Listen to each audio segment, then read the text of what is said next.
He is a 14-time Bassmaster Classic qualifier, an 8-time Bassmaster winner, a 2-time Bassmaster Angler of the Year, a Bassmaster Classic champion, a Bass Fishing Hall of Famer. He puts the Davy in the Dave and Davy Show on Bass Live. My partner, Davy Hite, joins me this week on...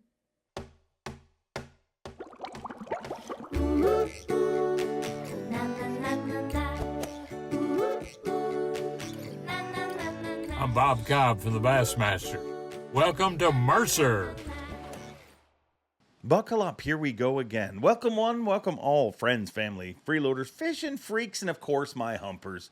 Come on in, you're all welcome here at the Awkwardly Honest Fishing Podcast that goes by my last name, which is Mercer. This is the 179th edition of the Mercer Podcast, and I hope wherever you are in the world, however you are listening or watching this, I hope life is treating you well.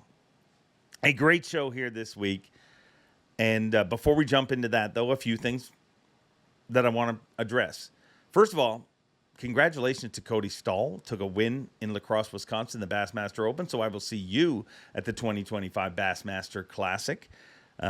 Winning, you're in. Win an Open, and you qualify for the Bassmaster Classic. And I got to say something. I'm excited that the Elite Series is going back to La Crosse, Wisconsin next year. And I got even more excited watching the Open this past week because I get it. In today's world, all the chatter and all the hoopla is around forward-facing sonar, but there is something special about watching them eat a frog, watching anglers flip, watching anglers pump fish in the boat that are adorned with a mask of lettuce. It's just good for the soul. I really enjoyed watching that, and I look forward to watching it happen for the Elite Series. So congratulations, Cody, and I look forward to seeing you, La Crosse. We'll see you next year. In other news, I just recently watched a video from an amazing man that we lost a little while ago, and that is Bob Seeley. Bob Seeley is a Bass Fishing Hall of Famer. I had the great honor of inducting Bob Seeley. Well, I didn't induct him. I just announced his induction a few years ago, and a very worthy induction. But in the video I just watched, Bob talked about how Ray Scott inspired him, and he dreamed to be Ray Scott. That was what he wanted to be. And he became that. A different way. I mean, wasn't in the pro end of things. It was delivering a pro tournament to amateurs all across the country. Big bass tournaments, the Big Bass Splash. I mean, in these tournaments, if you haven't experienced them, have 500, 600, thousands of people that enter them in some situations. So it is truly amazing what Bob Seeley built. The industry will miss him forever. I know this weekend being their first event without Bob Seeley is going to be a tough weekend for the Seeley family. And I just send out thoughts and prayers to them. And if you're in Lake Fork, give them a hug. Because the amazing thing that they have built, the amazing thing that Bob captained them to, we will miss Bob Seeley in this industry forever. But his impact will be felt forever because of what he gave. And thank you very much to the entire Seeley family. Speaking of the Bass Fishing Hall of Fame, that's going down next week. That's right, inductions in Springfield, Missouri next week. We're going to talk a lot about it, but one of the things that they do, and it's amazing, if you haven't had a chance to check it out, you got to go to Wonders of Wildlife in Springfield. Check out the Bass Fishing Hall of Fame that is getting bigger and bigger, physically bigger every single year. And that is all done because it's a nonprofit, and it is amazing to see the history of this sport honored and built and appreciated the way it should be is amazing. But it is a nonprofit organization. The way they do that is they raise funds throughout the year. One of their biggest fundraisers is an auction that they run, Celebration Week, they call it. I will put the link down below in the description of the auction because this is your opportunity to get, not only just support a great cause, but this is your opportunity to get some of the once in a lifetime opportunity, kind of once, things you can't get anywhere else. Example A, if you watch this show, you love Rick Clunn. You know I love Rick Clunn. Actually, if you don't like Rick Clunn, me and you probably have a problem. But Rick Clunn just completed his 50th season of competition with bass. Or with the Elite Series. He's still going to fish the Opens because guess what? He is still freaking Rick Clunn. But his final season of top level competition just concluded. He made 10 jerseys throughout the season that he wore. Most of those are going to family, sponsors, that sort of thing. But he has donated one of those jerseys to the Bass Fishing Hall of Fame. That will be in that auction. I mean, that is a once in a lifetime piece of bass fishing history that I plan on bidding on.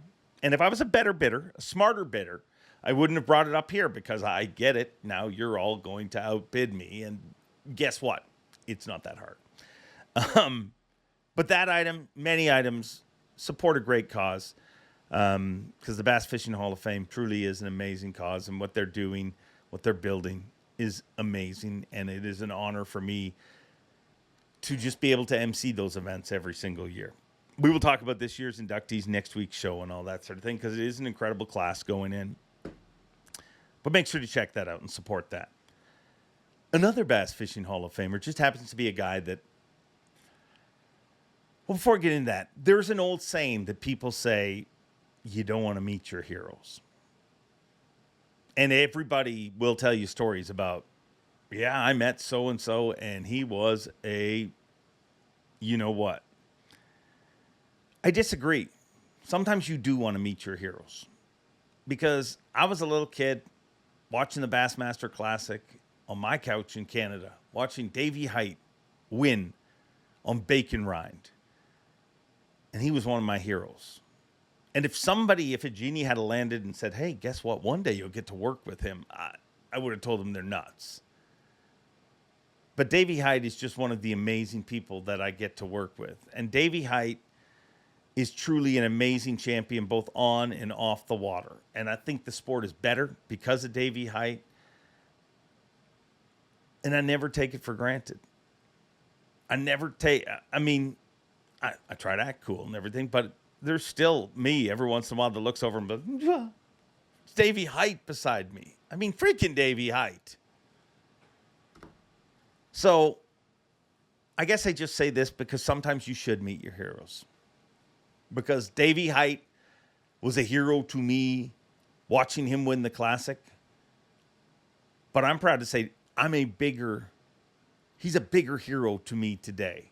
Because I know all sides of Davy Hite. Not just him as a pro angler, but him as a person, him as a man, him as a father, him as a husband.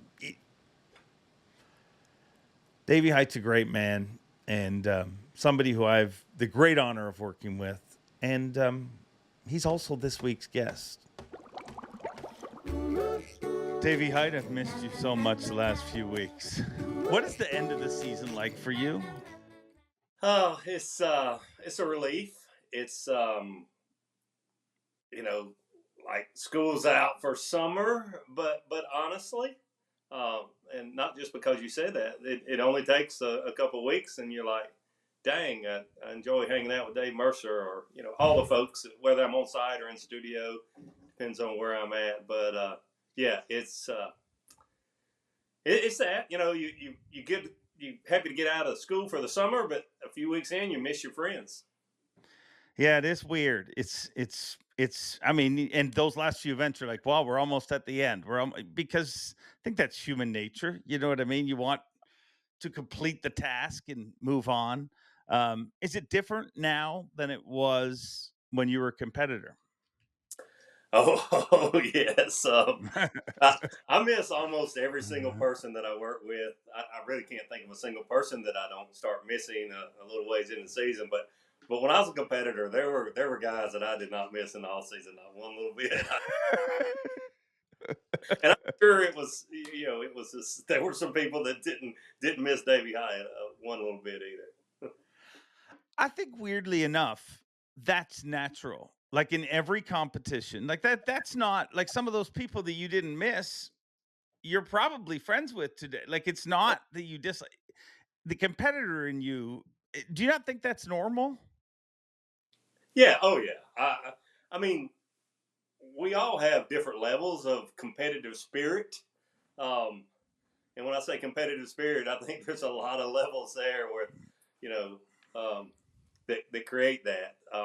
But yeah, I think it's normal. I think it's normal. In any sport, the cool thing, for whatever reason, your phone kind of sends you different directions when you're looking through it on social media. and I've been getting a lot of Larry Bird, Magic Johnson stuff, just for whatever reason recently. And they were kind of, when I was coming up, I guess I'm about their age.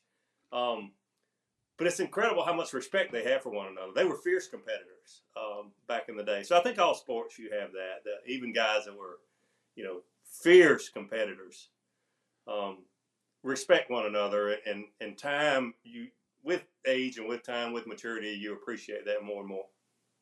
Who would you say was your fiercest, if that's even a word, competitor? Gosh, this is going to sound crazy, but probably Kevin, and we were roommates. But the thing, we started rooming together midway of our careers, I guess. Certainly midway of my career. So I'd had all the respect in the world for him as a competitor.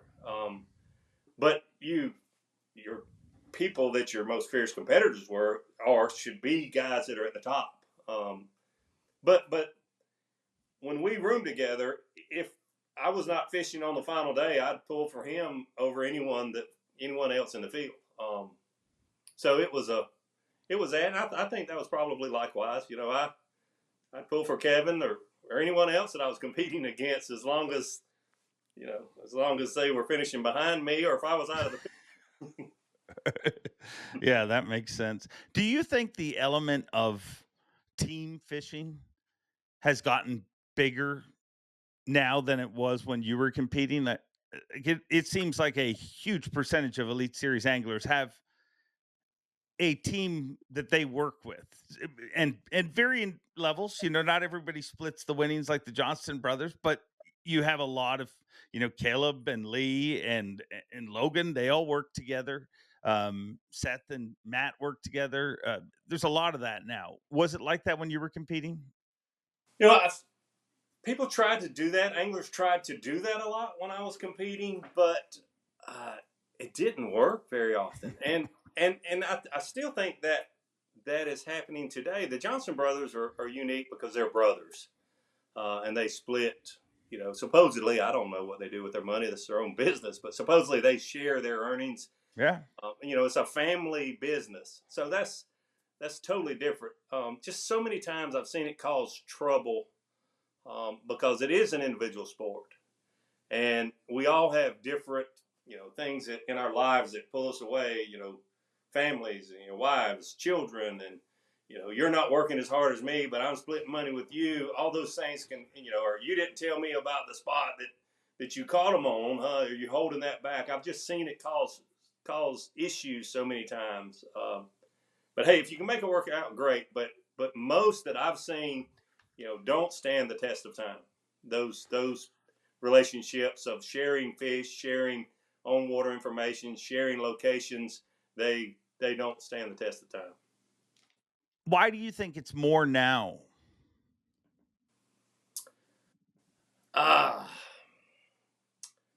Well, here's one thing that I think is definitely true is the payout system is very different.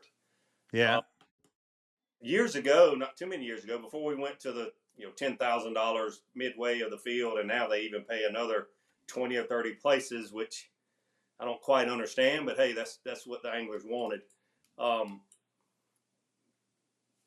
Like the second AOY one, it was a 150-man field. It wasn't called the Elites, but it was the top level of BASS, and they paid like 30 places, 30 or 40 places. So there really wasn't any room for teams. I mean, it was, and when you look, and we had cash and prizes in, but like you might win 75,000 cash in a fully rigged boat, or a boat and a truck and 50, 60, 70. So it's cash and prizes. But man, after that, it fell to 25 or 30. Now our entry fees weren't as much as they are now, but gosh, you just had to win. And there's only one winner. You can have a 3-man team if you want to. Yeah. There was only one winner. And I think that's part of it. The way the payout is and the entry fees have changed, I think probably changed a lot of that. The payouts go a lot farther down.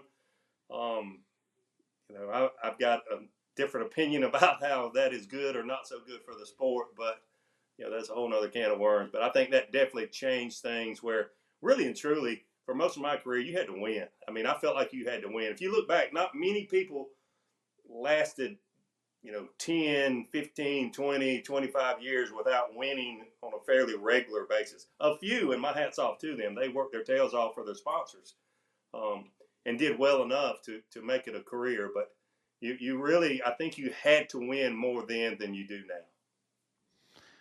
So do you think paying back to 50th is a good thing for the sport or a bad thing for the sport?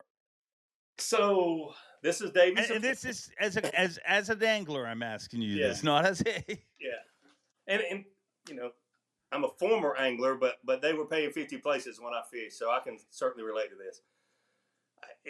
I don't personally like it. I don't think it's good to pay 50% of the field, because when you are at the upper third or upper quarter of the field, if that money is pushed there, then you're rewarded, more substantially. But I also get that you can make a living if you pay 5,000 and you win 10. But I still think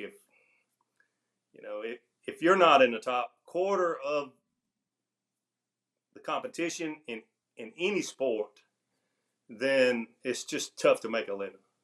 To be middle of the pack and think that, well, as long as I can be 40th, 50th, 60th place, then I'm going to survive. Hey, if that's what you think is right, more power to you. But I just don't know of other sports where that is. And for the first time, I can say this. There again, this is Davy. I never looked at what it took to make a check until that check was 50th place and $10,000. Because especially 15 years ago, $10,000 is $10,000. So you kind of needed to pay attention, but I always felt, man, am I really the competitor that I think I should be if I'm concerned about what it takes to be middle of the pack? But I did, because it was hard not to think about $10,000 when you got a wife and a kids and then you're 1,000 miles away from home. But I just don't think that's good. The competitor in me thinks, why in the world would you ask what is 50th place going to be? What is it going to take for me to finish 50th? Or if I can finish 40th, I'll turn around and drive home now. And unfortunately, I felt that way at times once that entry payout format was all changed. There again, that's when you talk about how far you pay out and how much for 40th place, how much for 65th place. That's for the anglers involved to figure out, not me. When you think about it, you never hear anybody at the Classic. Before the Classic starts, nobody asks, what do you think it'll make to make the top 25 and make sure you fish in Championship Sunday? Not one person even brings, and then that's one of the reasons, I guess I didn't realize it for years, like the pressure that anglers are under at every single event. Like if you really listen to them, the Classic is a pressure cooker, but it's almost freeing because it's the one time where you don't have to hold up. You're literally, I mean, if you're on nothing, you're still swinging going out on day one. You're not trying to just survive. Yeah, 100%, and that's part of what makes a Classic so enjoyable, because you hear that at that one event and not at other events. Because in the Elite Series, you're always under pressure, whether it's to Classic, to try to win Rookie of the Year, Angler of the Year, to try to stay in the elites. There's always that pressure there to do at least middle of the package, and it's not that way in the Classic, and that's certainly one thing that makes it fun to go work the Classic. Like you and I do now, not as anglers, but be involved with an anglers and see their attitudes and how they approach every day when they go fishing with a whole different mindset. Do you think it was easier to make a living as a professional angler in your day, or is it easier today? I don't think it's ever been easy. I don't think it ever will be easy. Great answer. That's and that's cold hard reality for a lot of people. For whatever reason, and I really part of it's my wife is an accountant, and we were discussing me quitting my job, going from having a very steady every 2 weeks your check is in the mailbox, to having zero income. So I've really looked real hard at, financially, how do I make a living? We all have those dreams, but how do I make a living? And it's always been tough. And I wish I could say that I think, man, give it 3 more years and it's all of a sudden going to be easy for all 100 guys on the elites, but it's not going to be anytime soon, in my opinion. So I don't think it ever has been or ever will be easy to make a living. And if you look, gosh, Dave, you've seen this. You look at old posters of the elites from 10 years ago, or back when I was mentioning earlier about 150 guys fishing the top 150s. How many guys are still there from that poster? You go, whoa, I forgot about that guy. I wonder what he's up to. And like 3/4 of them will be gone. And it's, that's not just one starting lineup. That's everyone you see, not many. That's, the Rick Clunn thing, doing this for 50 years. I mean, that's why it was celebrated so much. It's unheard of. If you're able to make a living for 10 years at the top level of this sport, you've done great. I mean, it's just tough. So I really looked at, how do you make a living? And it's real easy to look at entry fees, payouts, and do the math. Yeah. You've got to add some cost of living in there.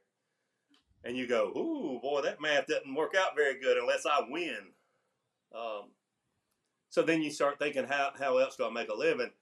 And people that have known me a long time knew that I got to know and had a personal relationship with Guido Hibden, and think the world of him and what he was able to help me with. And it was I had no one to ask about. So how do you make a living in this sport? Yeah. And he would be brutally honest with me, and he did not tell me what I wanted to hear. And I feel like I'm kind of that guy now. I don't feel like I'm Guido Hidden, but I think I'm that guy that, unfortunately, when a young person asks me, what about this, what about that, or how do I do this, I hate to tell them, but I will tell them the truth. And it's just not easy. And don't let anyone ever tell you that it is. But all that being said, if you catch fish and you win every so often, or you do well, you make classics is really that's the big bar that I think you have to do on a pretty consistent basis. And you build relationships and you work with companies and have sponsorship agreements and that sort of thing, then you can make a good living. You could 30 years ago, and you can now. Is it easy? No. Is it going to be easy? No. Is everyone going to be able to make a good living? Absolutely not. And it hurts. I mean, I've got some great friends still this day that gave it a shot for 5 years and it didn't work out. It just is what it is. But it's not easy, and it's not going to be easy. But what sport is? Go ask an NFL guy that didn't make the roster this year. Sure, you ask the guys that, you ask Tom Brady and it looks easy, but you ask at any sport, the majority of the guys will not succeed, and they will tell you it's not easy. Yeah, and I would. I mean, I know the instant pushback is, well, in the NFL they get paid millions of dollars, but I mean, look at what they leave that sport. It's never easy, and even Tom Brady to say it looks easy, it isn't. There's a reason that Tom Brady was Tom Brady. There's a reason that he played as late as he could. The sacrifices. And I mean, nobody was behind closed doors, but I think it was pretty publicly played out that it ultimately cost him his marriage. You know what I mean? It is a weird thing that, and I get that feeling that floats around there where people are like, we need to make this so that when you make it here, you get this. I used to feel like that on everything, but it's also not like that in life. Like there's no. At what point in your life do you get to be like, whew, I made it, I'm safe? Yeah. You never are. No. The moment you think you're safe is when things go wrong. Yeah, 100%. And I mentioned about Tom Brady. He makes it look easy. Yeah. not easy even for a Tom Brady. Back to your, in our sport and the money, it's clearly different. Our sport is what our sport is. Well, we don't have guys making $60 million a year, and we're not going to have guys making $60 million a year anytime soon, I don't think. But what we have in our sport is people who love the sport. Yeah. And, it's, if a guy's only making, I don't know, numbers to throw out, if a guy, a successful guy in fishing is making a few $100,000 a year and enjoys what he's doing, that's all that matters. I mean, that's all that matters. Don't be distracted by someone else's success or their abilities or their love for a different sport. If you love fishing, and I know this is one thing that I know. Every angler that fishes a Bassmaster Elite Series loves the sport. Yeah. Whether you're at the top of AOI or the bottom of AOI, they have that same love for the sport. And in life, if you truly love what you're doing and you're able to provide for your family and enjoy life, that's really all that matters. Whether it's $200,000 or $200 million, there was a time in my life that seemed like a no-brainer. Well, that's all the difference. But honestly, you can only be so happy, and we're taking nothing with us when we leave this earth. Amen. I say that all the time, like when people want to compare things, I'm like, well, you know how much more money I'd make if I had my job at the NFL, or if I had my job at the PGA, wherever you want to compare it to. But this is what I love. I mean, and I think that term that you hear people say, and it's probably the greatest compliment anybody that, whether you're an angler or you work in the industry, but when you hear he's one of us or she's one of us, you know what I mean? And that's what, and there's no other way to explain, but there's certain people who come along that work in this sport that are from other sports, and they definitely are not one of us, but for whatever reason, it's just what you love. Like, you can't the first event of the year, there's a picture of me and you walking down the dock in Florida, the first event, I think 2 years ago. And it's such a great picture because it wasn't posed. It was just me and you. And like the smile on both of our face. We're going to do a job that we love. And we're one of just a tiny, I look at our group and I'm like, our group's even more blessed than the anglers in the way that, there's 100 anglers in the Elite Series average. There's a handful of dudes who get to do what we do. And I'm not just at Bass, but at the other leagues. It's pretty rare air, and it's what we love. Yeah, 100%. It's a good point that you make too, that, people that do what you do and Tommy Sanders does in other sports, they make some change. They really, really do. And hey, we love what we do, and I hope I start getting paid here in the next few years. I didn't know until just like last year that y'all were getting paid to do this. Yeah, when you see contracts like Tony Romo's contract, Tom Brady's contract, it's pretty impressive. But hey, I will say this, and this comes straight from a voice from the past, a guy I haven't talked to in years, but Mike Otten. I remember pulling out, we were in a shuttle bus. It was the 2006 Classic. And we were pulling out of this shuttle bus and going back to where we were staying. And the weigh-in had just finished and everything. We're in a bus, and they're all talking about, this is the next NASCAR. This is the, remember the talk that always was around and still is to this day about how it can be better. And I remember Mike being like, hey guys, do you ever just think it's pretty freaking cool? Once a year we fill an arena full of people to cheer on anglers, and they don't even hardly, at that time, they didn't get to see them fish. It was a little clip here and there. Yeah. When you look at it, there's a lot of sports that would line up to be where bass fishing is. Yeah. No doubt about it. Yeah. Back to, just really need to be thankful and not be worried about, what someone else is doing and what someone else is making. Um, if you enjoy life and you're able to make a living and support your family, um, really, truly, that's all you need. One thing stood out for me this year, and we've talked about it a lot. There was obviously, one of the most divisive things I'd say in the history of sport, whether it's good or bad. I'm not saying it's good or bad, but forward-facing sonar has divided our sport, has divided, like I've never imagined. Because somebody using a particular device is not the enemy. To me, the enemy's the anti-fishing folks and stuff like that. But I don't think that's new. As a competitor, did you, like we saw this year, there were competitors that got sucked into that, focusing just on that, and it hurt their performance. Oh yeah. Has that always been? Did you feel when you were competing? It wasn't forward facing sonar, but there had to. I feel like that just always has existed, has it not? Yeah, 100%. And heck, I did seminars. I heard people, before me do seminars on, fish your strengths.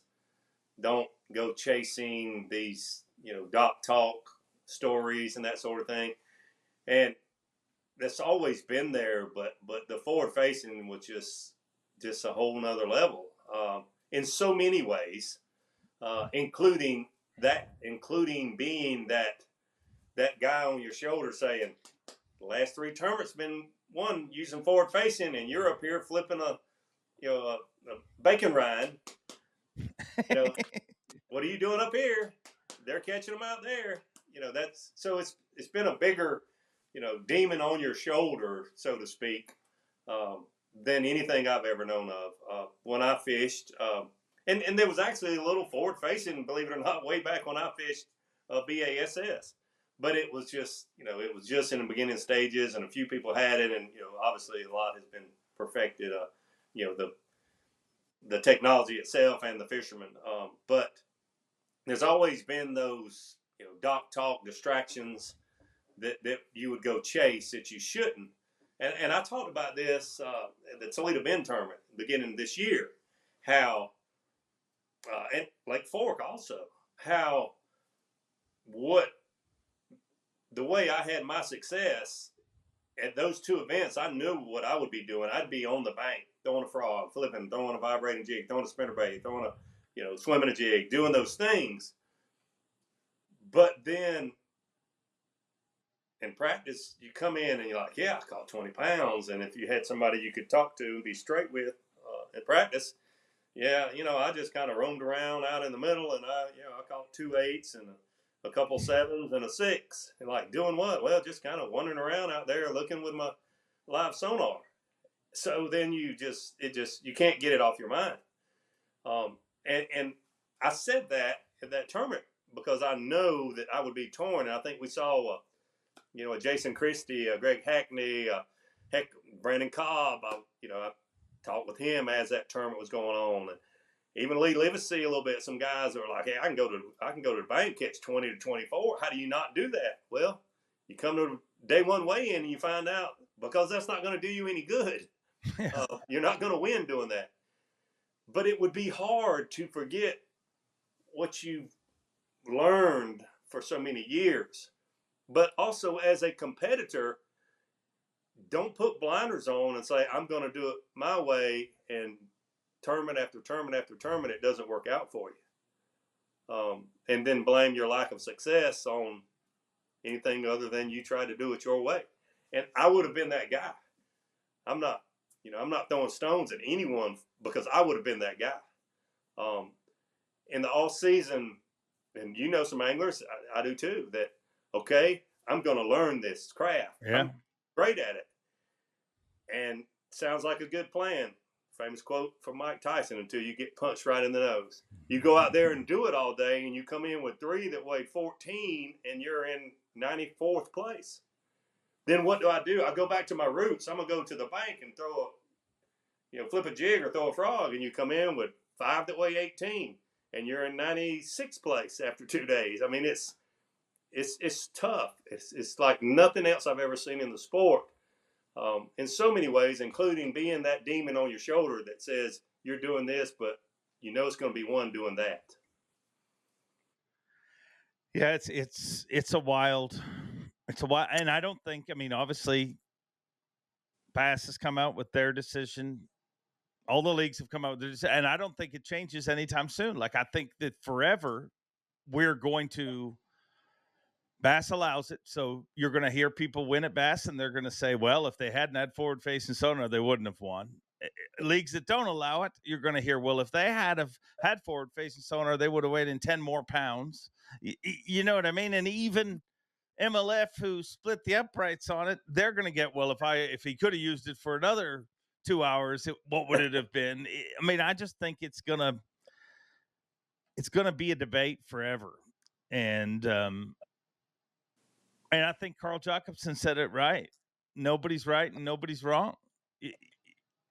Yeah, I think when we've talked before in the past, that I have not heard one person give their opinion on forward facing, past, present, or future, their opinion, that didn't have people agree and disagree. Yeah. So I guess the nobody's right and nobody's wrong is one way to put it, but it's everyone has their opinion, and I don't know, and I've talked to a lot of people about it. I don't know if anybody has all the answers. I have opinions that that without it, I think our sport is a different sport, and me being me, at my age and what I've seen happen in the sport, gosh, I hate to see our sport change and get away from the allure of the unknown. But I also know that a lot of people will say he's just an old guy that needs to get over those memories. We'll see. What I truly want and what I think, and we can get away from this because this subject will go on for hours. It's like quicksand. It's your show. It's your show, obviously, but here's the last thing I'm gonna say, unless you ask me another question on it. I truly care about the sport. I care about BASS as an organization that I dreamed to be able to participate in their tournaments from the time I was 11 years old on. I mean that with all my heart. I also care 100% about the anglers because I lived, or I dreamed the exact same dreams every one of them are dreaming. And I hope the best for our sport and for the anglers. And I do feel like the management at BASS wants what's best for the sport and for the future of BASS. So I think they will continue to monitor, and there's a lot of things, how it affects our fisheries. That's going to take time. But what I care about is Bass as an organization, the anglers, and right now my granddaughters. I've got 3 granddaughters, no grandsons yet, but I hope they get to enjoy the same things I got to enjoy when I was a child. Yeah, and I think that the thing that you said that everybody's forgetting about is that it'll be monitored, and it'll be trust me, if one league's done something and everybody says, "Well, that was clearly the right direction," people will change. And the rules will change. I think that's just going to continue to evolve, and but I do want to go back and talk to you about somebody that you had mentioned, because it's shocking to me the amount of Hall of Fame anglers that bring up Guido Hibden as their mentor, as the guy, like really his legacy is so strong in so many ways. Obviously a Bassmaster Classic champion, so many things that him and Dion and the entire Hibden family continues to do and has done.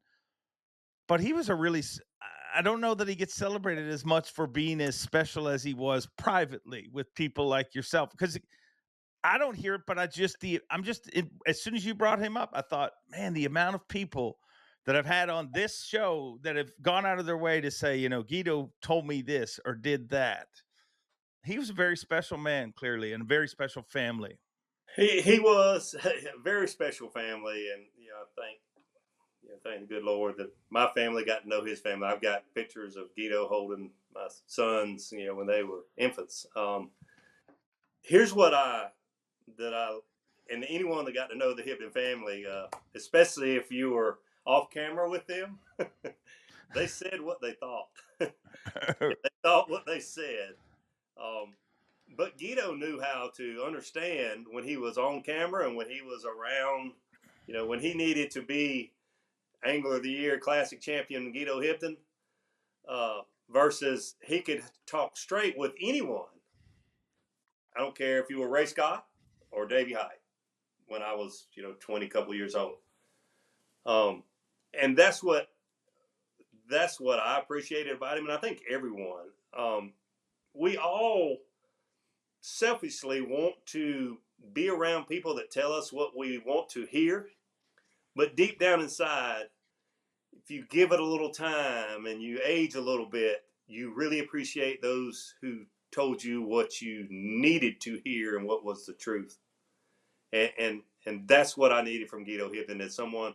Before I started fishing BASS, I got to know him. We fished on Lake Murray a few times.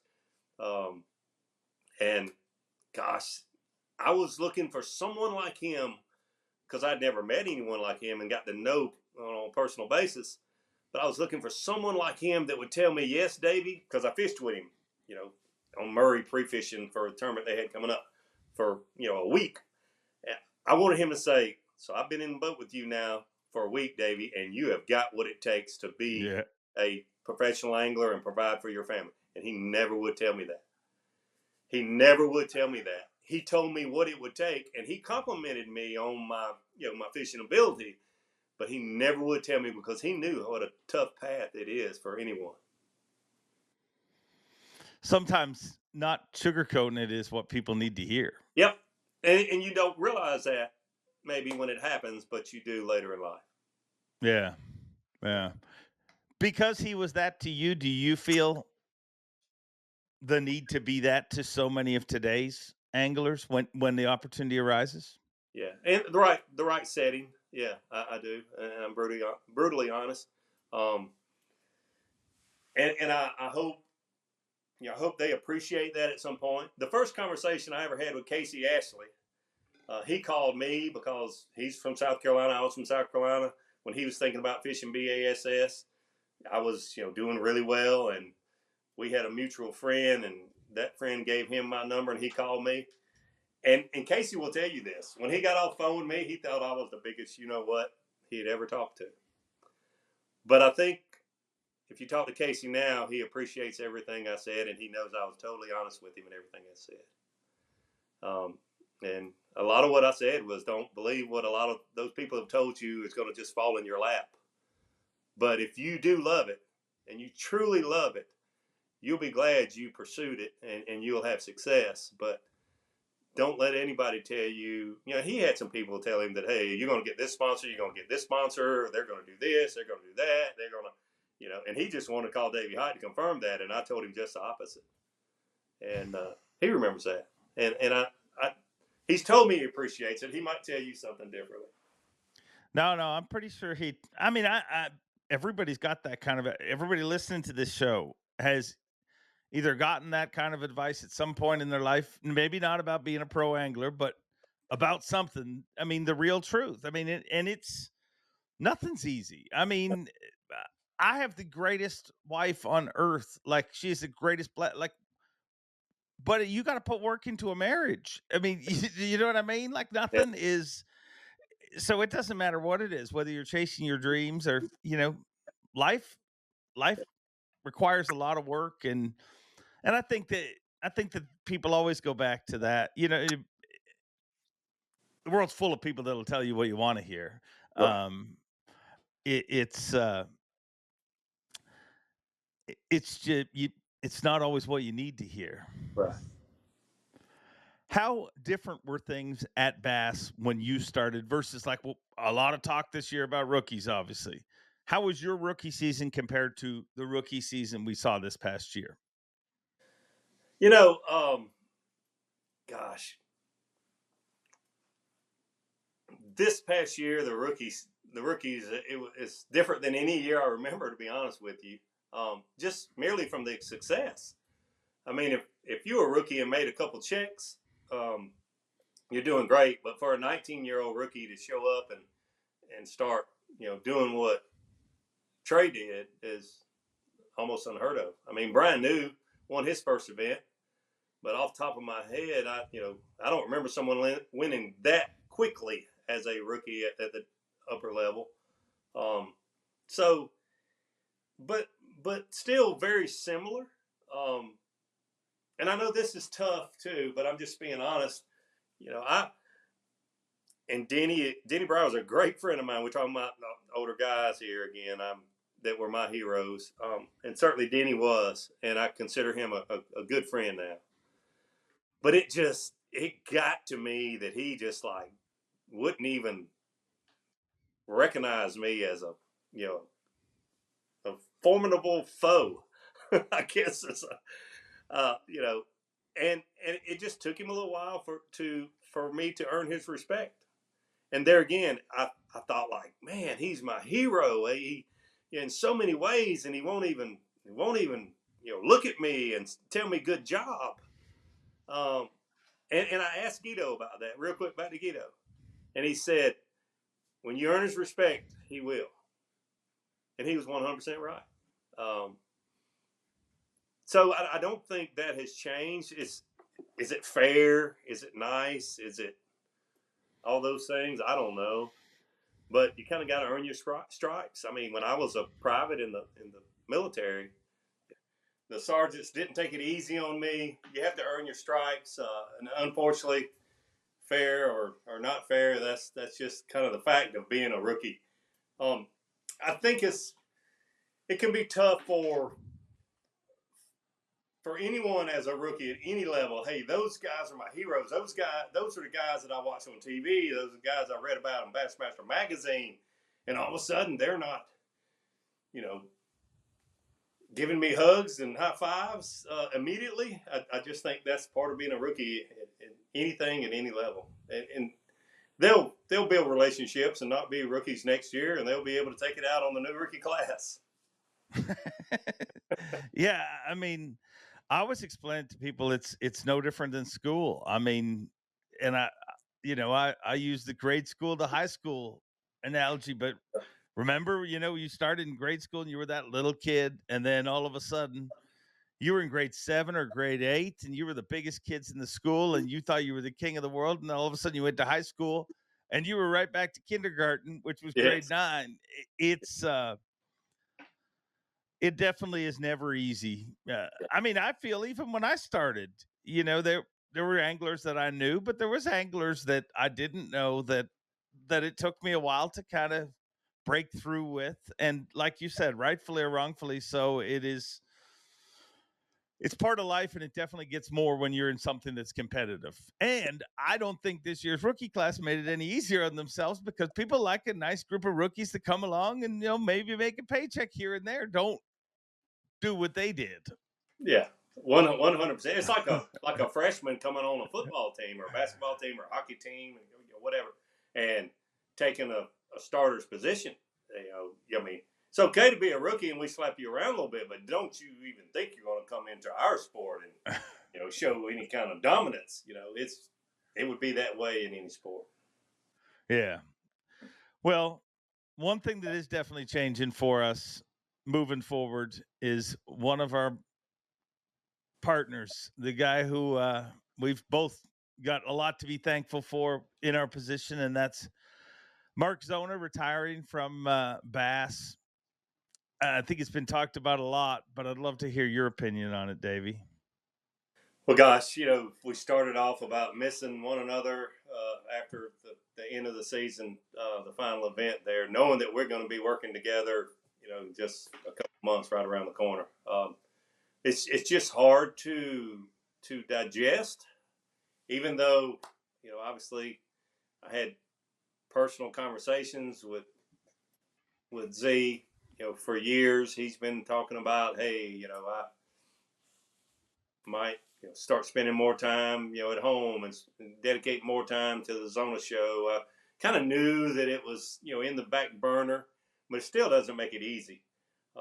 You mentioned something early on in the show that is certainly true. Well, we enjoy working with one another. Not all people go to jobs and truly enjoy the people that they work with and work around, and have the utmost respect. I mean, honestly, and I'm not saying this to you because I'm on your podcast, but you do an incredible job at what you do. I cannot think of a person that would do the job that you do. And in the morning at 5:30 a.m. or 5:30 when you're only halfway or a quarter of the way through the Classic weigh-in, and you're trying to entertain 15,000 people alive that are already antsy because they've been sitting there for 2 or 3 hours. And I mean that. I truly mean that. With Mark Zona, gosh, it's just he did such a good job. Such a good job. It's going to be there all day, every day, show up for work, stay late. He had a good relationship with all the anglers and just nose fishing up one side and down the other. And I think I even heard you say, I don't know if it was on one of your podcasts I was watching or you just talking with someone that, he will not be replaced. Because Zona and being there beside Tommy Sanders for 20 years, gosh, going to miss having him there on live. And who knows? We might, maybe the Scorpion herself will kick him out and say, we've had enough time together. You need to go back to work. I don't know. No, and you can be nothing but happy for a guy that has made a decision, for his happiness. But it's a huge blow to Bass, to our team. I mean, it's there's no replacing Mark Zona. Will Bass Live go on? Yes. But Mark Zona, and I think that's the ultimate mark of success. You know what I mean? Like there's no replacing that. That's very few people. I mean, we talked about Tom Brady earlier. There's no replacing Tom Brady. It doesn't matter if you get a quarterback that has better stats than Tom Brady for that year.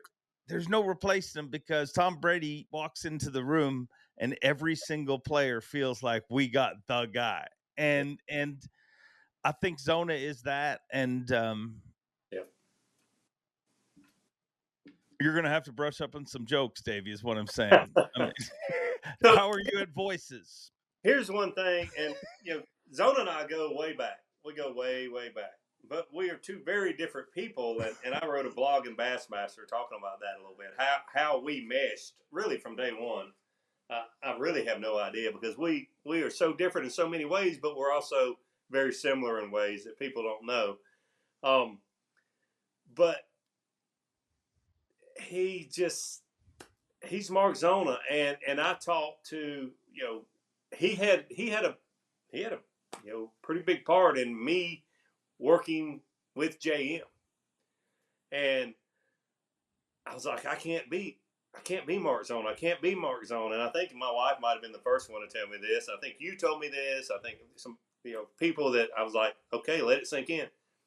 People that were smart and knew that I was contemplating I can't be Mark Zona were just simply don't try to be Mark Zona because you're not Mark Zona and you're not going to be Mark Zona.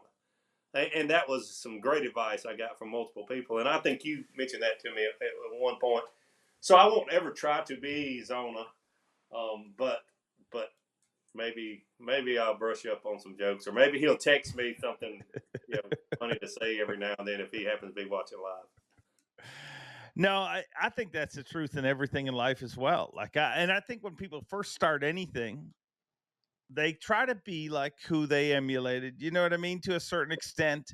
But when you're really successful at most things, especially on camera, it's when you're yourself. I think you're pretty good at your job, Davey. Well, thank you so much. But I work with some great people. I really, really do. So do you know what your schedule is going to be next year? Like, are you going to be at the events? You're going to be in the studio more? Or has that not been decided yet? So I would love to be able to tell you, yes, it's going to be X, Y, and Z, or A, B, and C, but I do not know that yet. Mike McInnes, our producer there, I've talked to him. I actually called him like 2 weeks ago, and I was like, okay, we're going to nail this down. If I'm going to be on site or if I'm going to be in studio, because it's no secret that I enjoy being on site, at least some of the tournaments, because I enjoy being able to interact and get to know each rookie class. Yeah. But hey, I'm part of a team. I'll do whatever we need to do in this transition. But I hope I get to work with you on site and get to know the anglers and be around them some on site. I think that's important, because when I'm in studio and we go to, angler Joe Smith, I feel better talking about him, talking about what he likes and what he doesn't like, what he is good at, what maybe he isn't as good at, and knowing what his next move may or may not be. And without that personal relationship, it's really difficult to do. Yeah, I think it's very important to have that connection to them. And I just think even for their own,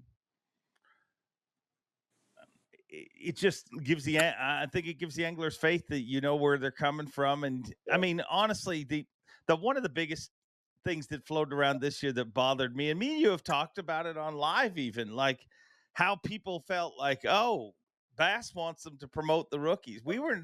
I've never been told. I wish I would get a little bit more direction in my job. We're never told promote this guy, promote. We weren't even told about forward facing sonar that be for it or against it. But there's always going to be that feeling. You know what I mean? Like this year, I heard that a bunch that, hey, you guys are promoting the rookies. Well, no, we're promoting the dudes that are in the top 10, and they just happen to be a lot of the top 10s throughout this year. I don't know, Dave. You might be forgetting that one hummingbird dinner we had where they fed us steak and lobster. That's the one they told us to promote the rookies. Don't you remember? You made that joke on live, and people thought we were serious. Yeah. We had a whole conversation about how we are not bought and paid for, and then Davey ended it with, "How about that hummingbird spread?" I think that was you. So we've spent a lot of time this past year, and even since the season ended, a lot of rules changing and things. But there's some peculiar rules you filled me in on, Davey, in the past. Bassmaster rules. Can you give me kind of an idea of some of the rules that would honestly seem shocking to a lot of people today?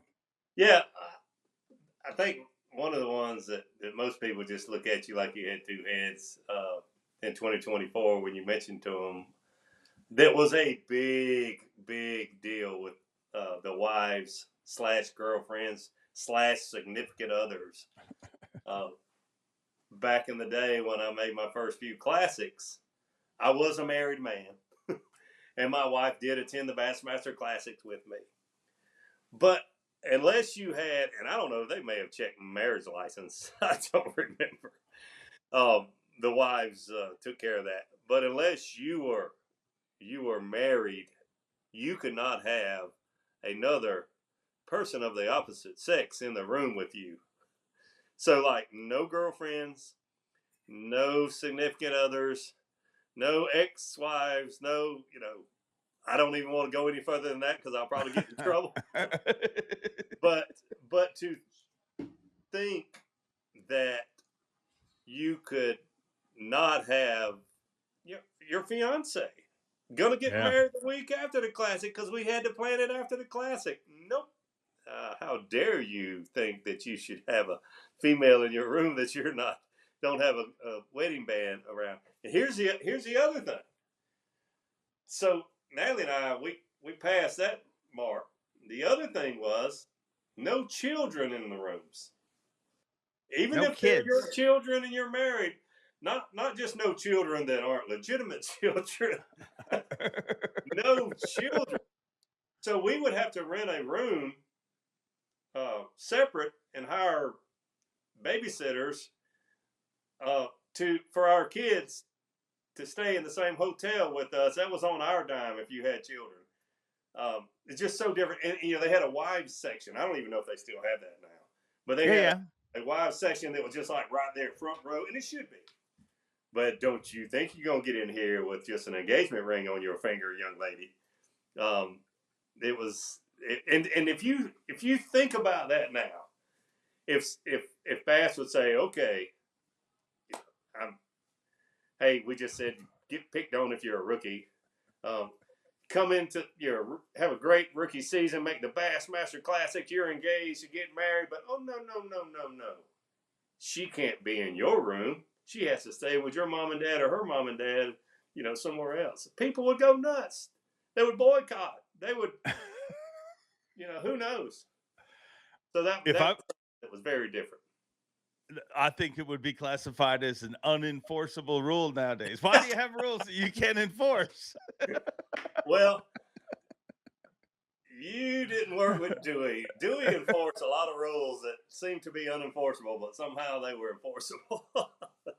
But hey, the world has changed. The unenforceable rules that bar has definitely changed from 30 years ago.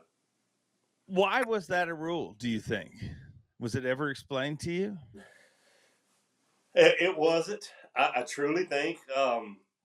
So now that I look back, I think the heart and soul of that rule was we're a family organization, and you're not shacking up with some girl that you met on Bourbon Street. I'm just referring to that because I won the Classic in New Orleans. But if you do, it's going to be on your dime, not on BASS's. So I think that was part of it. But the no children, I have no idea. Other than they had functions, and when you hear guys that fish classics in the 90s and talk about all the distractions, you hear guys that fish the classic now, and sure, there's lots of distractions. But back then, they had a function like every single night. It was basically entertainment for the wives and for the sponsors and people. We would go to different things, depending on the city we were in. I remember going to the Greyhound races in Birmingham when we had a Birmingham Classic. You were expected to attend every one of those functions. So not only were you fishing for the world championship in our sport, you had an obligation to be there and be dressed appropriately every single evening. And now guys, like, they'll have one function. I would say the Night of Champions is the one that most people expect most people to go to. It's not mandatory, but we had one of those per se every single night. Something that you were expected to go to. Here's the other thing that I really hate that we don't have it now, or it's not as. But Federation would have their national convention meeting. Big hoopla there at the Classic every year back in those days, back when it was a federation. And gosh, I would go to those, and they would be so long, and you're like, man, I've got to fish tomorrow. But they were the grassroots of our sport. And me, especially when I had a little success after I won an Angler of the Year or a Classic or something, for me not to be there, I felt like was just, not respecting them and giving them credit for being the foundation and the grassroots, the heart and soul of BASS. So I would go to those, but I'll be honest with you, it was having to get up at 3:30 in the morning and go to that. It was painful, but hey, it's 1 week. That particular event was one night. I mean, you step it up and be a man. No, I agree. I've heard those stories. The other crazy thing is the media used to be able to not compete in the Classic, but like our media day, they were trying to catch fish. If you said to a pro today, hey, guess what? So-and-so from whatever media company is going to get in your boat and he's going to try roast your fish to win $500 or whatever they won in the media Bassmaster Classic. Were you ever part of those? So Dave, I consider you one of my best friends. This is your podcast. If I get long-winded, just tell me to shut up. But I got to tell you more about that. My very first Classic, I honestly was just happy to be there because I truly didn't know if I'd ever qualify for another one. I felt that, just blessed to be there. Did I dream of winning a Classic? I guess. Sure I did before that. But honestly had no shot at winning the Classic because I was just blessed to be there. So you got media to go with you a couple of days, but they had a tournament day where the media, your angler, co-angler, they were fishing while we were practicing for the Classic. You think about that, it's crazy. The winning pro and the winning media angler would get $500 a piece. Now, given that was way back in my rookie year, 1993, $500 was a little more than it is now. But I had a writer with me that I'd built a relationship with, and from the Charlotte Observer, Dan Kibler. He'd been to a number of classics at that point, and he was my media angler for the day that it was all online. And he immediately got in my boat saying, "Man, I just want to catch a decent fish. I want to catch a decent fish." Louis Stout and Steve Price always win the competition because they get to go with Denny Brower and Larry Nixon and Guido. But I would just love to weigh in one, at least come close or maybe win. And that's what I heard all day. And it was just like ridiculous. But that was on his mind. He was at the Classic, and this was their Classic, by God. So I fell in that rabbit hole. And we were in an area that I had caught some fish in practice. And there was this one brush pile, and it was a little bit of it sticking out of the water. But I had caught just a keeper bass like the 2 or 3 times I'd been around it in pre-fish. It was like an hour to go. I'm like, okay. And he hadn't caught a fish. I was like, okay, see this brush pile up here? Take this spinnerbait and throw it past that brush pile and reel it through it, and maybe you'll catch one to take and go and weigh in. Okay, great. So he makes a cast, and it was not the right cast. And I was like, okay, try it again. He makes another cast. It's perfect. He reels it along. And this 6.5 pounder comes out of his brush pile and inhales the spinnerbait, and he catches it. Not only did it win us the $500, it would have been big fish of the Bassmaster Classic. Gosh. And I never felt so dumb in all my life to accept a $500 check and smile with a half-hearted smile as we won the team championship of the Classic practice. I don't know what the heck they called it, but anyway, you live and learn.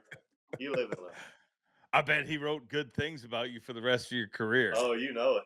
That bacon wrap got a lot of press after that. It is crazy when you hear how all of those events, but I mean, I think that is also a reminder how young this sport is. Like we all look at it like, oh, it's bass fish, but it's when you compare it to those other sports, it is so young in its existence, and even the rules about not having a spouse and stuff. From the research I've done, that was Ray Scott and Bob Cobb's way of, like, we're building heroes here. We are building a sport, and we want people to look up to it. And the Classic was as much of a media event as it was an angler event. Yeah, 100%. It absolutely was. And hey, did they do everything right? No. Does Bass 2024 do everything right? No. And I think if we all just realize that our sport is young, it is evolving, and I think it makes things a lot easier to understand that no one is perfect. No organization is perfect. Like I said, I've spent 14 years in the military. They perfect? No. They have changed a lot in the last 30 years. That's for darn sure. So be patient and just, I talked about it early on. Just appreciate the fact that you're able to pursue a sport that you love, whether you're a full-time elite angler or a nation angler or a high school or college angler. Just appreciate the sport. It's so young. Is everything perfect? Nope. But we're blessed to be able to pursue our dreams. And I think that, and I almost don't want to say it, because as soon as you say it, people are going to be like, well, of course you're saying that. We both work for Bass, and they're going to say whatever they're going to say.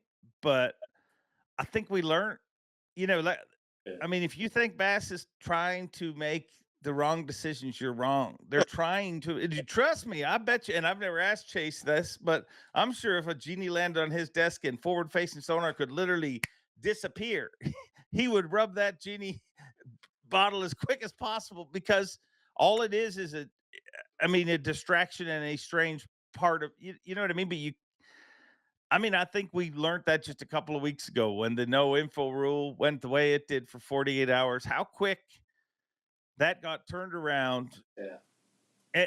And to me, that made me proud to work for Bass in the way that and people can focus on, hey, there was 48 hours where guys may or may not have got information. In my opinion, and this is just my opinion, I think more people got information before the schedule was released than got information in those 48 hours, because that happens. But it's pretty impressive that they turned it around as quick as they did in the situation with everything Chase had going on personally, to have that switched within 48 hours. And it literally was just because of the anglers saying, hey, we don't like the direction this is going. They're trying to make the right decisions. And it takes a set of, to make, to not just make the right decision, but say, hey, a couple of days ago, we made the wrong decision, but we're making it right. Yeah, back to your point about us working for Bass. I know you well enough to know, and I hope your viewers will believe me when I say that Bass has been good to me, but I've been blessed, on this earth from a very humble beginning to be able to live my childhood dream. I would never just say something that I don't believe or believe in about our sport and the future of our sport because someone's paying me a salary, which I'm going to work on now that I know you're getting paid. But I mean that with all my heart, and all I can do is be honest and look every one of your viewers in the eye and say, please don't believe that about Davy Hite, because that is not the truth. And I would hope that a lot of people would think that I'm made of more than that. But as far as the decision on the off limits, it was a decision that was made. I understand without having to go into all that. The clarity of the EQs, and there's a lot involved. I understand why that was made, but like you mentioned, we got an overwhelming response from the anglers. You and I talked. We talked with folks at Bass. Felt like it needed to be changed. Didn't think it could happen before Monday or Tuesday. This all starting on the weekend, and it did. And hats off to them for doing that. But here's one other thing. That's something that shows that Bass as an organization is something that they could listen to the anglers and adjust. Not everything is that simple. Was that simple? No. They made a decision as any company. You don't want to make a decision and turn around and change it a few days later, because you're going to have egg in your face. But if you know it's the right thing, you say, I'd rather have a little egg in my face now than have complications a year from now. So hats off for them for doing that. It's not easy to do, but not all decisions are that easy. There's a lot involved in a company is, and we talk about in a lot of ways how small our sport is in the big picture, looking at other like NFL, NBA, Major League Baseball, all those things. But it's still for fishing, it's a big organization. It takes a lot to make all things go together and survive for 50 plus years. And I'm not throwing stones at any other organization, but there's not one that's been around anywhere near that long. And for a young Davy Hite, or I mentioned my granddaughters, to have a chance to be a part of something like I was able to, there has to be an organization around. It has to exist, and there's a lot that goes on to exist. And not everything is as easy as the anglers just overwhelmingly said we would like this to happen. But hats off to the folks at Bass that said, hey, we hear you. We're going to turn it around, and it got turned around so quickly. Yeah, no, it was it was a hectic weekend. It's amazing that it got turned around as quick as it did, and um, we weren't even going to talk about that, just because I mean, me and you, that's the only thing we talked about beforehand, because we wanted to do this podcast to just talk about catch up for the year and stuff like that. But it is such a weird position because we do work for Bass. I mean, it's real easy to be like, "Well, you sold out," which is the dumbest thing you ever hear. And like, it's a band makes a song and they record it. You sold out. No, they showed up for work just like everybody else has to. Right. Um, it and I will say this: it's real easy for the world to point fingers at certain people, and people like Chase. Chase said that, in his position, he expects some of that. But boy, you want to talk about a dude that has been tested in the time that he's owned Bass. I mean, immediately we had the split. Okay, we got through that. You know what? Things are still okay. And then along comes COVID, and then we got through that, and now along comes forward facing sonar, which is another thing. So it's real easy to. I So don't know if I'd want to walk a mile in those shoes. which one of the three caused more trouble? I don't know if you. No, In retrospect, well, yeah, and I don't mean to diminish COVID. Obviously, number one, because it costs so many people their lives worldwide. I'm not going there. But as far as being able to go to work and being able to have live sports on TV and being able to gather as a group of 100 anglers. You take that, you take the split and 18, and you take forward facing sonar. I mean, it's about a coin toss to me. It really is. yeah. Well, I mean, the split was tough to go through, but it also opened the door for a lot of amazing names that are at Bass now. COVID, nobody's going to belittle what happened there. I don't even know if we're allowed to say the word without YouTube shutting us down, but we've already said it. But it also helped with, I mean, it gave us 8 hours of live bass fishing on ESPN, which ultimately had something to do with the FS1 and the Fox Sports deal. Yeah. So I think they've weathered the storm pretty good, and the forward facing sonar thing. I don't think there's an announcement anybody could have made that would have made people happy. I mean, you knew that going into it. It was, and it's going to continue to evolve and change. What stands out to you this year? Now, remove all of that crap. Give me your thoughts on 2024 as a season. So, just take away the forward facing controversy. And we all have our opinions. And my opinion is my opinion. Yes, I've been around the sport a long time. I was a fisherman, for Bass, and now I work for Bass. But my opinion is still my opinion. It doesn't trump a lot of other people's opinion. So that being said, let's just kind of leave that out of it. Let's talk about the 2024 season. Absolutely incredible. And we've been saying this. It didn't just start with the forward facing that I said we're going to leave out of this conversation. But for a number of years, you and I have sat side by side and said, wow, look at this rookie class. Wow, look at this rookie class. This is the best one ever. And I think we just saw top to bottom the best one ever. For sure. For sure. And that isn't a mistake. That isn't because of a unit, because, and I'm not even going to enter that debate, because there's people that believe that if forward facing sonar goes away, none of those guys will catch fish. Will it affect some guys? Sure. It'll affect some vets too. Yeah. But that, to me,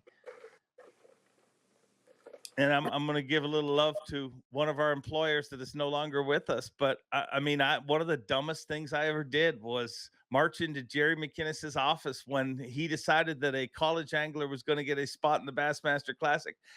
And I thought, Jerry, what are you doing? This is such a horrible idea. Like, because I've always had back of those on the elites that are doing it for a living. And to me, I'm like, if an extra spot goes to anyone, it doesn't go to some snot-nosed college kid. It didn't take long before I realized, wow, you were so stupid. Because if you look at how college fishing's growing, high school fishing's growing, the combine just happened. I mean, it wasn't long ago that we were all like, hey, there's no youth in this sport. Well, they're here now, Yeah. and they are gonna keep coming. It's, which to me is another evolution of the sport growing. It's another evolution of the sport being as young as it is, and now we're seeing it because it happened in every other sport, where you saw all of a sudden, used to be just the vets in this sport, then all of a sudden one young hotshot came along. But that's because they've been training to be what they are their whole life. I mean, Trey McKinney is a hot rod of controversy, depending on what people you look. But you can go back on YouTube, and he's 12 years old, and he's fishing with Andy Montgomery and different people like that. You know what I mean? Chasing his dream, and I just think we're seeing the result of 15 years of YouTube and all. You know what I mean? Like, it's just it's what's happening in the sport. And you're right. It's a year after we said the greatest rookie class ever was last year. I mean, this one you cannot argue. It's just wild. And you look at the guys coming from the EQs next year, it isn't going to get any easier. No, it's definitely not. And first part of your point there was it's not all because of the forward facing. Some people try to say that because I was able to be at a fair amount of the tournaments on site, I got to know these rookies, and there's several of those guys, believe it or not, that would vote to not have forward facing to prove to the world that they don't need that they can catch at the elite level without it. No need to mention names. It is what it is, but it's not just that. Does that play a role? Heck yeah. It's a tool that is used in our sport at all levels. The big part is BASS started the high school, the college fishing. We have created exactly what we're seeing now. We gave them this platform and these training, these levels to get better and better.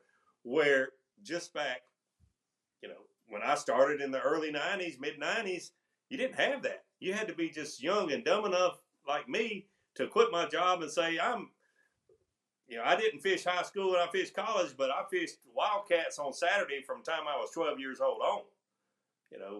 That's what gave me such a big, jump start. Back then, not many kids were doing that. Now you've got thousands, literally tens of thousands of kids that are fishing, competing at the high school and college level that you didn't have. So it should not be a surprise to these anglers that are my age and, even less than my age that, wow, look at the monster we have created. It's a very, very seasoned angler at 19, 20 years old, 21 years old. It should not be a surprise. No, and you look at how they learn at the collegiate level, which stands out to me. That's crazy because if you're a 21-year-old kid and you want to enter the opens and try and make it, 25-year-old kid, 19-year-old kid, doesn't matter the age. When you go to the opens, you're going to meet some people, and some of them are going to tell you the truth. Some of them are not going to tell you the truth. We already talked about that earlier. Yeah. But when you see what happens with them in college, it's amazing to me because it's the one true breeding ground for education. And I don't just mean what they're learning from books, but you've got kids. Everybody who listens to this podcast has a handful of techniques that they really feel that they've mastered. Maybe it's 2, maybe it's 10, maybe it's 5. But so you take a kid from Florida and you would assume he's going to be pretty proficient in bed fishing. He's going to be pretty proficient in flipping, mats, all sorts of different Florida type techniques. Yeah. Well, that kid fishes with a kid from the north. And it's the one time in fishing that they actually impart each other's knowledge in each other. You know what I mean? Like, even if you're fun fishing with somebody, you're not taking the time, but when you're part of a team, you're actually saying, here, let me show you. This is how I flip. This is the exact way I shake the bait. The northern kids saying, this is how I throw a drop shot. The West Coast kids, this is how I throw a big swim bait. But they're imparting all of their knowledge in that partner. And Davey, if I go fishing with you, and I've never fished that way, and you say, hey, here's how you rig it, and I'm watching how you shake it and how you do it. When I leave that day, I have so much knowledge that took you maybe years to accomplish that knowledge on how you fish a mop jig or how you fish whatever. In a day, you can not only give me that knowledge, but leave me with that confidence, because it's all just, and I think that's the thing that's happening in college and that's why we're seeing so many repeat college champions. I think that not actual anglers repeating, but the schools repeating, because there's some schools that have figured out how to get these guys to work together.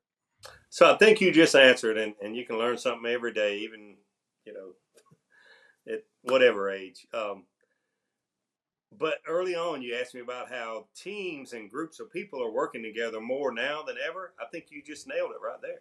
I'm just thinking the whole time you're saying that. So many of these anglers were brought up as a team at the high school or college level that we see. And a lot of the rookies and guys that are just a few years older than that, I mean, heck, Jordan Lee was a college angler, and he's not a rookie, that's for sure. But they were taught to, hey, let's get together in the afternoons, let's compare notes, let's do this. And in my generation, it was not that way. Let's hide everything that you had to learn the hard way and not share it with people. But that's just another aspect of what Bass created with the high school and the college competition is probably the answer to why you see more people in the Elite Series now working as groups, small groups.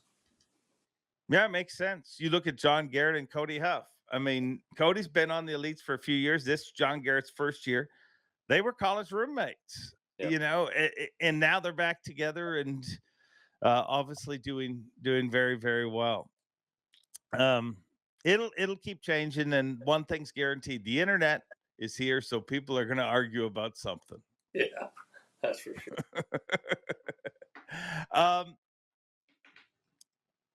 What's your favorite sound, Davy Hite? Oh my gosh, my favorite sound. Yeah.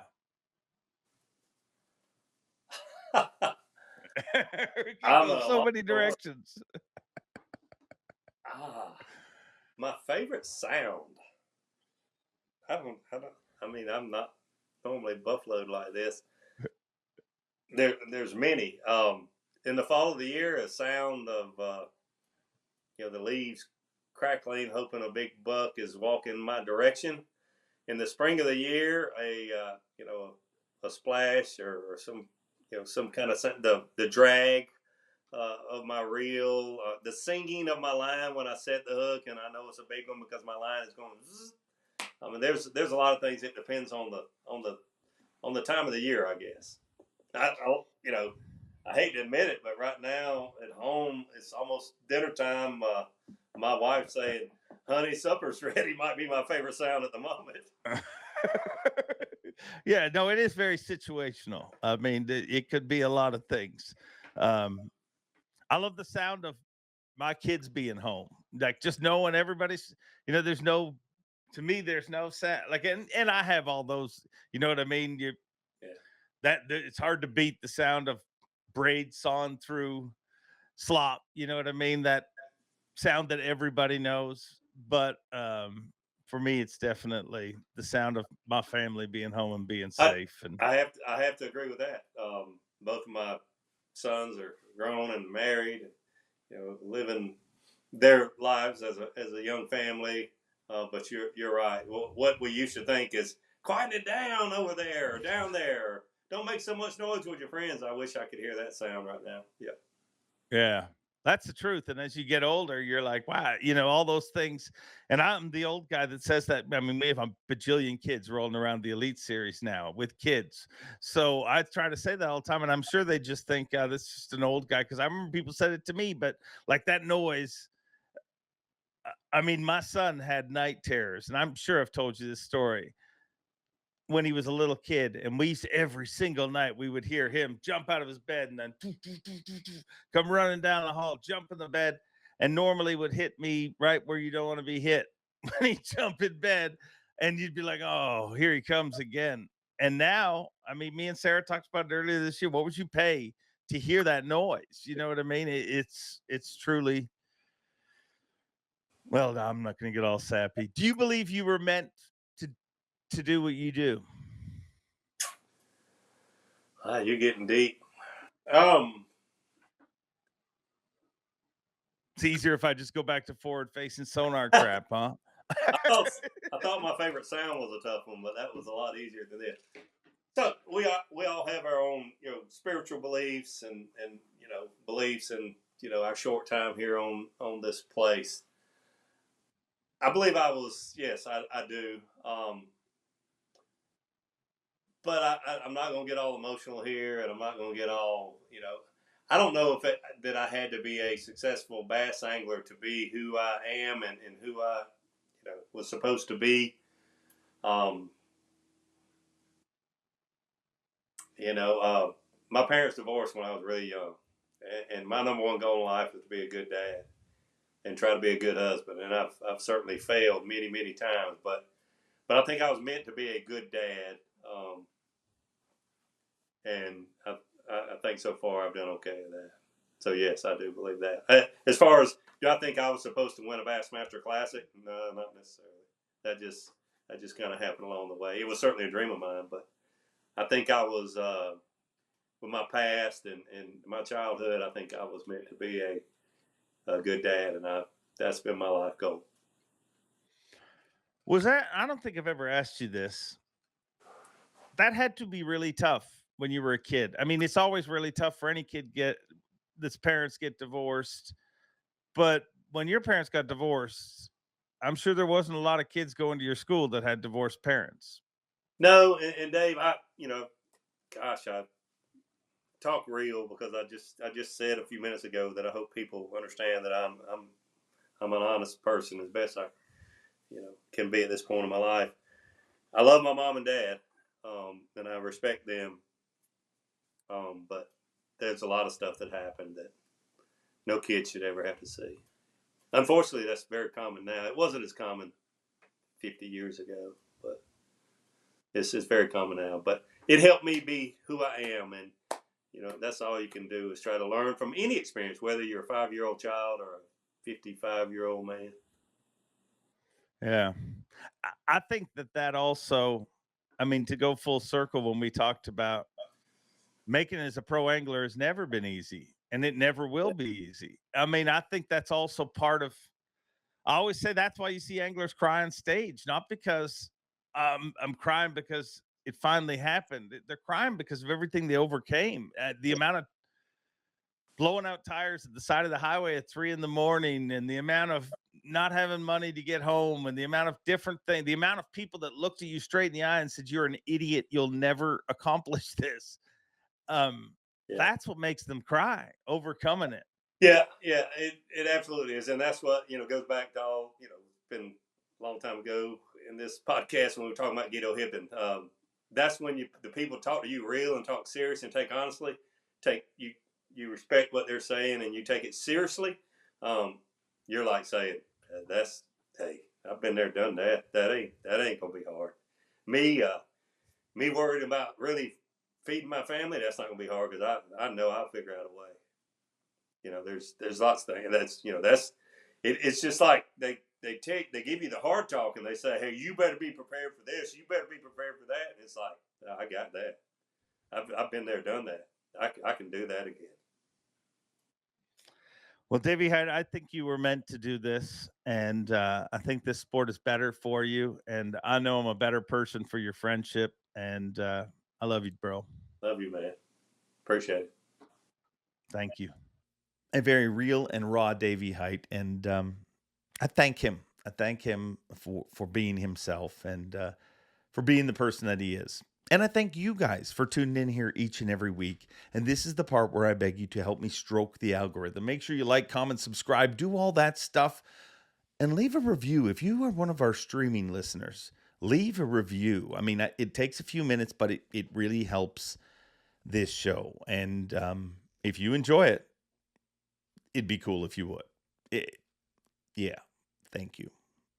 Enjoy being Have a great week. And now for another Bass Fishing Hall of Famer. Bob Cobb, take it away. Thanks for watching. Please like, comment, and subscribe because Bob Cobb of the Bassmasters told you to. You hear?